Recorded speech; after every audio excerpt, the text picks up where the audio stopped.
Jamiatul Muflihat and Falah Group of Schools towards success in Dunya and Akhirah. Admissions open. गुस्ताख नरसिंहानंद पर सख्त कार्रवाई और उसे फौरी गिरफ्तार करने का मुतालबा करते हुए Afzalgunj old motor parts association ने एहतजाजी रैली निकाली। इस दौरान दुकानें बंद रखी गईं, जबकि अफजलगंज पुलिस स्टेशन में नरसिंहानंद के खिलाफ शिकायत दर्ज की गई। मीडिया से बात करते हुए इस बारे में मजीद तफसील दी गई है।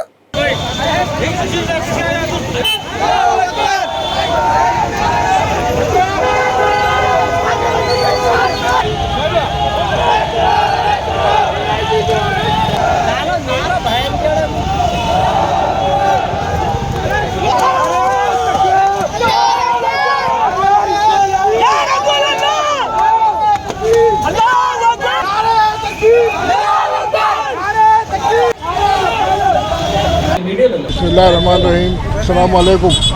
हम अफजलगंज से बात कर रहे हैं भाई। अफजलगंज मोटर पार्ट एसोसिएशन और अफजलगंज प्लास्टिक एसोसिएशन और ये अतर एंड परफ्यूम ट्रेडर्स पूरे आज अपनी मर्जी से अपने पूरे कारोबार बंद करके एहतजाज कर रहे हैं। वो स्वामी यतीनंद, क्या नाम है उसका, वो मलून का, स्वामी नरसिंहानंद मलून का, वो उन्हें जो हमारे हुजूर की शान चलने में जो गुस्ताखी किया है उसके खिलाफ जो हम एहतजाज कर रहे हैं। कानूनी दायरे में रह के हम हमारे इस्लामी हिसाब किताब से जो उसको सज़ा नहीं दे सकते। एक कानूनी दायरे के अंदर रह के हम बात कर रहे हैं। ये बात को मैं ज़रा आपको पीछे से बताता हूँ। मैं ज़रा ये 1986 या 84 की बात है, जिसको सबसे पहले हमारे हुजूर की शान में गुस्ताखी करा सलमान रश्दी, एक बाहर का ऑथर था। उन्हें किताब लिखा सैटेनिक वर्सेस बोल के।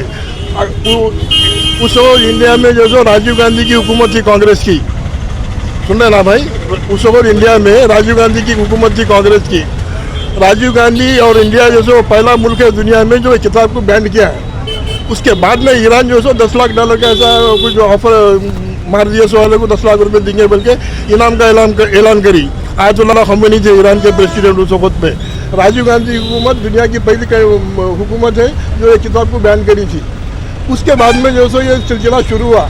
अगर हम नूपुर शर्मा के टाइम के ऊपर एहतजाज को अपनी जारी रख के हम उसको बढ़ाते आगे, एक 4 दिन 8 दिन एहतजाज हुआ खामोशों के बाद, हमारे खामोश बैठने का ये नतीजा है ये। उसके बाद और 2 कमीने पैदा हुए मलूना, एक हैदराबाद का एक है, ये बाहर का एक है। ये इसका नाम ही जहन में नहीं रहा मेरे, क्या नाम है उसका, यकीनन। हाँ, बहरहाल ये मामला जो सो हम कानूनी दायरे में रह के जो सो हिंदू मुस्लिम को लड़ाने के जो सो ये बाहर मुमकिन कोशिश कर रहे हैं लोग। मैं ये बात हिसाब से बोला, राजीव गांधी की मिसाल आज भी तेलंगाना में कांग्रेस की हुकूमत है।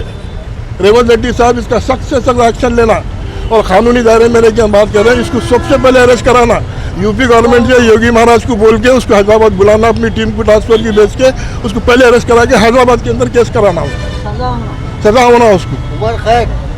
खैर वो जो भी है देखा जाएगा, लेकिन रेवंत रेड्डी साहब से खास तौर से मेरी दरख्वास्त समझिया हम पूरे 3 एसोसिएशन की तरफ से कि आज भी जो है यहाँ पे तेलंगाना में कांग्रेस की गवर्नमेंट है। जैसे राजीव गांधी साहब सेकुलरिज्म के एतबार से जो पहला मुल्क है जो उन्होंने बैन करे किताब को, वो रेवंत रेड्डी साहब आगे बढ़ के उसको बुलाना, हैदराबाद लाना, यहाँ पे जो कानूनी का जो भी एक्शन है उनके ऊपर लेना। ये हम 3 एसोसिएशन की तरफ से रेवंत रेड्डी साहब से खास दरख्वास्त है, मुतालबा है। अफजलगंज PS में कंप्लेंट देके मेमोरेंडम देके उसकी कॉपी ले लेके आए हैं। अब देखना ये है कि रेवंत रेड्डी साहब एक्शन लेते नहीं लेते। रेवंत रेड्डी का नाम घड़ी घड़ी इस से लेना पड़ रहा है कि होम मिनिस्ट्री उनके पास ही थे, लिहाजा अब उनके ऊपर है बात ये। और दूसरे जो भी काम हो रहे हैं तेलंगाना में वो सब को मिसाल नहीं देता मैं। यहाँ पे रेवंत रेड्डी साहब ये चीज़ का एक्शन लेना, उन्हें इस चीज़ को ध्यान में रखना कि मेरे बॉस जो थे राजीव गांधी साहब, जो पहला मुल्क में बना है इंडिया जो किताब को बैन करा सो वाला, तो वही हिसाब से इन्होंने भी पहला आदमी बनना, चीफ मिनिस्टर बनना, जाके जो उसको पकड़ के लेके आना है हैदराबाद। बहुत बहुत शुक्रिया। गुस्ताख व मलून नरसिंहानंद के खिलाफ सख्त कानूनी कार्रवाई का मुतालबा करते हुए भैंसा शहर के नौजवानों ने आज भैंसा शहर में बंद बनाया। तेलंगाना के जिला निर्मल के भैंसा टाउन में बाजार बंद रखने का कल रात देर गए ही शहर के नौजवानों ने सोशल मीडिया के जरिए ऐलान कर दिया था, जिसके बाद तमाम ही छोटे बड़े कारोबारियों ने मुत्तफिका तौर पर बंद की हिमायत की और अपनी दुकानों को नहीं खोला और बंद में शामिल हुए। सीनियर BRS कायद शेख अब्दुल्ला सोहेल ने तेलंगाना हुकूमत और खास तौर पर CM रेवंत रेड्डी से मुतालबा किया कि वो नबी की शान में गुस्ताखी करने वाले गुस्ताख यती नरसिंहानंद के खिलाफ कार्रवाई करते हुए उसे फौरी गिरफ्तार किया जाए। यति नरसिंह आनंद सरस्वती, जो मेरे आका दो आलम सल्लल्लाहु अलैहि वसल्लम पर गुस्ताखी की शान में आज पूरे हिंदुस्तान में तमाम रियासतों में उसके खिलाफ एफआईआर दर्ज की गई है। हमारे तेलंगाना में भी हमारे मोमिन भाइयों ने इसके खिलाफ एक एफआईआर तकरीबन हर पीएस में दर्ज की गई।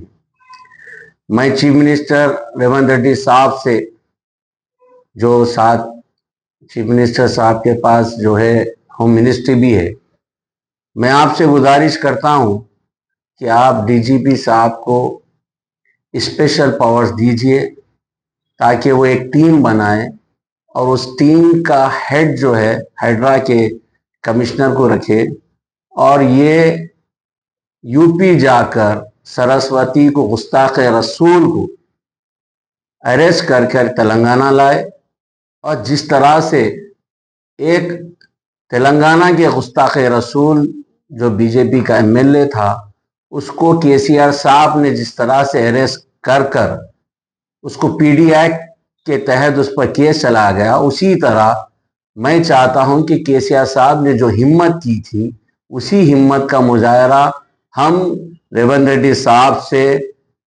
गुजारिश कर रहे हैं कि आप भी दिखाइए।